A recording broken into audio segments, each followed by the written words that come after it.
Hi, this is Joyce again. And my first video that I did was all about doing something you might be uncomfortable doing. The second one was about faithfulness, being faithful in whatever God's called you to do.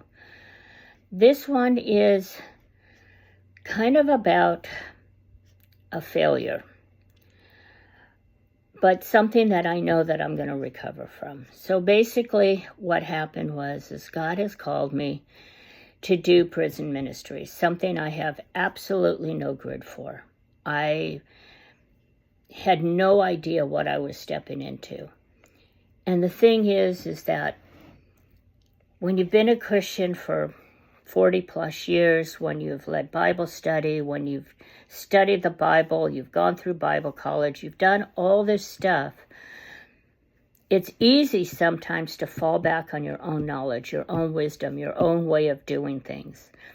And to be honest, I walked into this situation and I was sitting in the midst of 20 very vulnerable women who are in prison, some of them for life, and it just broke my heart. And I walked in there in my own knowledge, in my own strength, relying on, I studied for this. I put it all down on paper. I handed the paper out to them, and I've studied for it, and I've done what I'm supposed to do, and all this. But you know what? I forgot one very important person, the Holy Spirit. I honestly walked in there on my own accord. And yes, some of them got ministered to, but it wasn't what God wanted, and I knew it. When I walked out of there, I thought, I did not do my best. I didn't walk in there armored up in the Holy Spirit. And I think about what Paul said in 1 Corinthians 2, verse 4 through 5. And I'm going to read it out of the Amplified. And he said, my language and my message were not set forth in persuasive, enticing, plausible words of wisdom, but they were in the demonstration of the Holy Spirit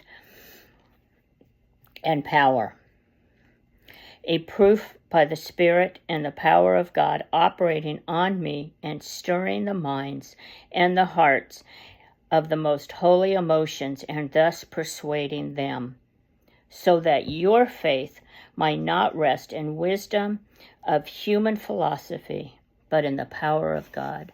And that's what was lacking with what I did. Am I going to quit? No.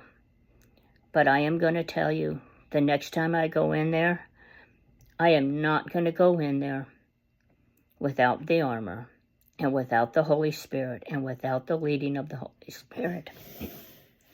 So what I'm saying is I want to encourage you today that if you've been in that place where you've maybe gone to a prayer meeting or done something to where you're like, okay, this was a failure, don't give up. Don't quit. Stand back and say, Lord, what happened? What was it? And the revelation I got was simply, stop trying to do it in your own strength, in your own knowledge, in your own wisdom. Don't rely on what you've done in the past, but rely 100% on the Holy Spirit. Because you see, I was in a situation that I had no grid for. I don't know what these women are going through. I don't know what's happened in their life. My heart was broken when I talked to a couple of them, and they were in their 20s, and they say they wouldn't be out until their hair was gray. And I'm telling you, it broke my heart. It broke my heart for these women. And I'm not sure what I'm going to do the next time I'm in there, which will be in a couple of weeks, but I'm definitely going to pray about it. And I am not going to forget that it's the Holy Spirit in me that will bring the power and the wisdom and the grace and the mercy that is needed to reach these women. I cannot do it on my own. And so, friends, I'm saying that if you are in this situation or you've been put in somewhere where you feel like you're overwhelmed, You feel like you failed. It's okay. Get up and keep going. Anyway, God bless you. Have a great day.